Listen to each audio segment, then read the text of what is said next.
Bapak Ibu yang dikasihi Tuhan, kembali kita belajar kebenaran firman Tuhan pada saat ini. Dari 1 Samuel pasal 2 ayat 12 sampai 14, demikian firman Tuhan. Adapun anak-anak lelaki Eli adalah orang-orang dursila. Mereka tidak mengindahkan Tuhan ataupun batas hak para imam terhadap bangsa itu.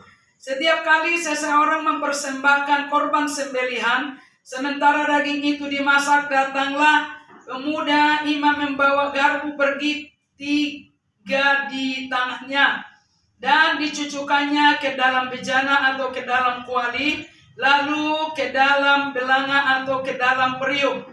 Segala yang ditarik dengan garpu itu ke atas diambil imam itu untuk dirinya sendiri.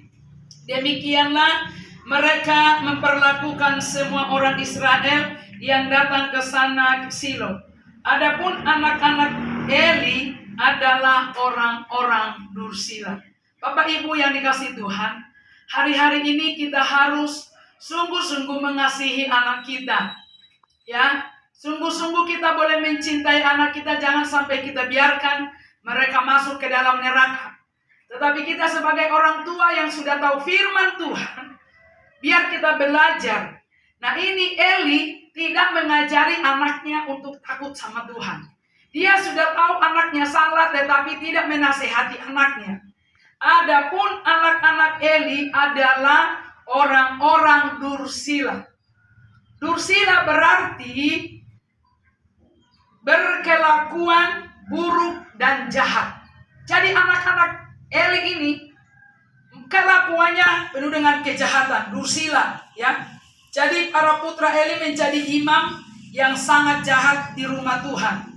Mereka menggunakan kedudukan mereka sebagai kesempatan untuk memuaskan keserakahan. Anak-anak ini serakah sekali dengan kejahatan seksual mereka juga. Ayat 13 sampai 17. Kenapa anak-anak Eli menjadi orang dursila, Bapak Ibu? Kenapa anak-anak ini menjadi begitu jahatnya? Yang pertama ayat dikatakan, ayah mereka Eli sebagai imam, sebagai tahu firman Tuhan, tidak mendidik anak-anak ini untuk disiplin. Ini salah satu kesalahan daripada imam Eli. Imam Eli sudah tahu kalau anaknya serakah, kalau anaknya sudah tidak menghormati Tuhan, tetapi dia tidak mendisiplinkan anak-anaknya. Yang kedua, Eli membiarkan anaknya, tidak mengucilkan anak-anaknya. Harusnya Eli ini sebagai dia imam, sebagai tahu firman Tuhan, harus benar-benar ini dosa ya diprotes, dosa ya harus benar-benar dinasehati ini anak-anak, kalau perlu dididik demikian rupa, ya. Terus apalagi kita boleh melihat dia tidak menghargai lagi kasih karunia Tuhan, ya.